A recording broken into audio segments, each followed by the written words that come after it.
Expound on that a little bit more, because, when people think investments, that's what they think, buy real estate, invest in stock, get some Bitcoin. But you said invest in yourself. Absolutely. I mean, I feel like, take the leap on yourself. There's so many people who have the conversation about if I had X, I would do Y. I'm like, well, just do Y and figure it out along the way. Just get in the game. Mm-hmm. So many people have ideas about things that they want to start, businesses that they want to create, and they feel like something is holding them back. And at the end of the day, it's you.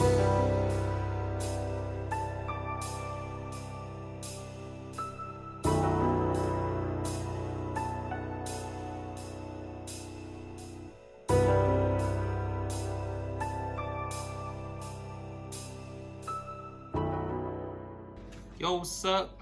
How's it going? I wanted to do something a bit different for people who don't just like being talked at. I pretty much already watch like inspirational, motivational videos like on a daily basis, man. Whether it's like financial literacy, if it's Gary V, Nipsey, whoever I could listen to, Earn Your Leisure podcast. I love them guys. Just whoever I could listen to that's dropping gems. I pretty much listen to that type of content on a daily basis, and I went to go hang out with my cousin. I realized he do the same thing. So I want to give y'all the inside looks on the hustler and the hustler mindset. Without further ado, let's get straight into it. That we have in here today is right up Envy's alley, because you got brothers like Envy and Caesar and Earn Your Leisure and Wall Street Trapper and Angela Yee, even they're all pushing economic empowerment and finances and investments and all of that good stuff. And the good brother Will Lucas is here. Yes, sir. From the Black Tech Green Money podcast. Good morning, Will. And good morning. Good morning, everybody. Tell us a little bit about yourself, Will. Why should we listen to you in regards to finances? Hey, brand manager Afrotech, which is the world's biggest black tech platform and digital platform and conference in the world. So I feel like I've been an entrepreneur my whole life. I started off in the music business. I did radio for 12 years, actually. Wow. I thought I was going to be an entrepreneur in the music business, but I found my way into entrepreneurship and technology very early in life. You have several media businesses, a content creator, so I feel like I got something to say, and I feel like I've done the work also. So you cheating. That's why your podcast sounds so good. You got experience in the broadcasting field. I feel like, look, Steve Jobs has this quote said, you can never connect the dots looking forward. You can only connect them looking backwards. So I feel like all the things that I've done led me to this moment. Absolutely. How did you start investing? Because I always think that's interesting, because I think about how I had to learn about investing, and I feel like I started late in life. So I'm playing catch up, but it's fascinating to me, and I wish I would have known what to do earlier and started earlier. Well, I would put it this way. I'm an investor into myself. And so I do own like a lot of investments. I have Ethereum, Bitcoin, the whole thing, but I'm an entrepreneur. And so I'm invested into my businesses more so than any other thing. Man, just start investing, bro. Put your money into different assets. If all you're doing is tricking off your money and spending on food and weed and a bunch of BS, man, it's not gonna be there when you need it. So I really like what he had to say about just, man, whether it's cryptos, whether it's a business, put your money into something that's gonna generate some money or at least grow in value. You know what I'm saying? But don't just let it sit, because you're gonna continue sitting on bullshit. Yeah, I know it. I feel like, the biggest investment you can make is into your own thing. Whether or not you put, $10,000, $20,000 to some other company, a lot of times that money can serve you better when you put it into your own self, your own education and your own businesses, and you take that leap. You learn more about the opportunity for wealth creation and building legacy and the thing that you want to do, then you can learn sometimes, not all the time, but sometimes by investing in other things. Expound on that a little bit more, because, when people think investments, that's what they think, buy real estate, invest in stock, get some Bitcoin. But you said invest in yourself. Absolutely. I mean, I feel like, take the leap on yourself. There's so many people who have the conversation about if I had X, I would do Y. Sorry, that's tough. And invest in yourself. Bro, we'll spend hundreds of dollars.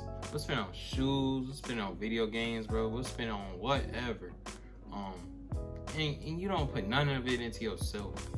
And I had to start realizing that for myself. Like, I'm spending all of this money being a consumer. I'm buying stuff. But what am I doing? Like, am I spending any of this to grow myself? No, not for real. So that really I learned that young. I learned that a few years ago, and that really switched up my spending. And I think that really switched up with my growth. That really helped for real. Just spending, bro. Invest in yourself, please. That shit is so important. I'm like, well, just do why and figure it out along the way. just get in the game.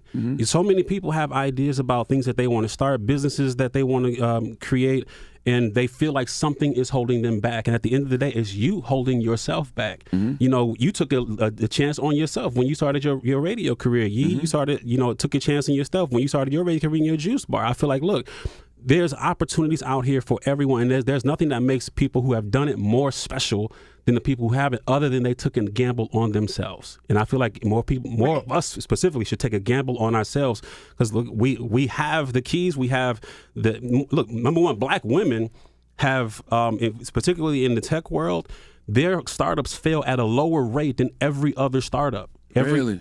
Black women startups fail at a lower rate than every other company. Why is that? Just because of the support they receive from each other? Or? No, it's because Black women know how to make it work. We're prepared. Black women, you know, have had to make it work. You know, it's in the DNA. And so I feel like, you know, if we figure out ways to encourage each other and create ecosystem to support each other, we can all win in this world. Wow.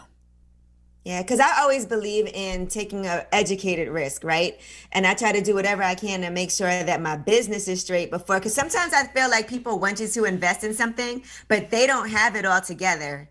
And so they say, oh, I have this thing. Can you help me with it? I need some money to get it started. I'm like, okay, well, can I see a business plan? Or who else are your partners? How much have you invested in yourself? Like, what is you doing? And a lot of times people don't have that together. So people will ask me, like, can you invest in this or partner with me on this? And I'll be like, well, okay, send me over a business plan so I can just check it out. And they never do it. If you got a business plan, if you got something that you're trying to start, and you feel like your problem is you lacking in funding, you ain't got the money to actually do it, man, just start with one. Start with a small sample. But y'all gotta have something in play that can show, one, this thing gonna make some money, or two, you actually do know what the plan is, exactly what you need to do, and all you need is the funding for it. If you can't show one or the other, it's more than likely that you're not gonna find that funding. And at the end of the day, it's still business. So if you want funding for your business, you have to pitch to the investor that they're gonna make their money back and more. You gotta make it a deal, an offer that they can't refuse. Yeah, and you know, so I'm the wrong person to like advocate like strongly for business plans. I do believe you need to have something documented. I'm more like in the camp of like make a deck, at least like a present, make a PowerPoint and just show me a couple slides on what this is, and then more than that, go try to sell something. If somebody buys what you're trying to do, that's the best proof that there is that, you know, what you have can actually work in the marketplace. And Mike Tyson, as his quote, you know, everybody has a plan until they get punched in the face. So go try to sell it. Go try to sell it. If you can get enough people to at least, you know, show me some sort of proof of concept that you have, that people want what you're trying to create. Man, so I do want to cut it right there. It's a long video. He got a lot of gems, but the main thing I wanted to focus on was the investment part. Y'all gotta realize that the money is gonna come and go regardless.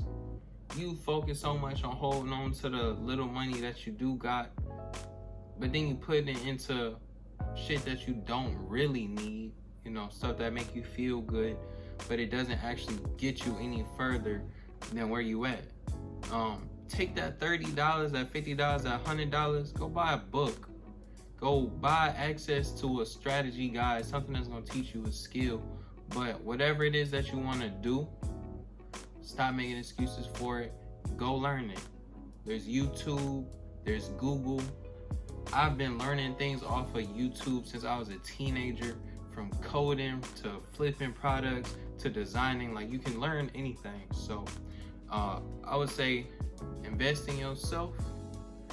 Use the free resources that's available till you stop making excuses. And in the end of the day, you know, invest. The more that you take out and you put into some account, something that's gonna grow and change value, you know, you're increasing your chances of having that financial freedom that you're looking for. I know in the end of the day, that's my game. My game is financial literacy, financial freedom. I want to be, you know, the one that changes, the one that creates income, and something I could pass down to my kids, my grandkids, my niece and nephew. So with that being said, it's Mr. Respect the Hustle, William Murphy, and I'll see y'all next video.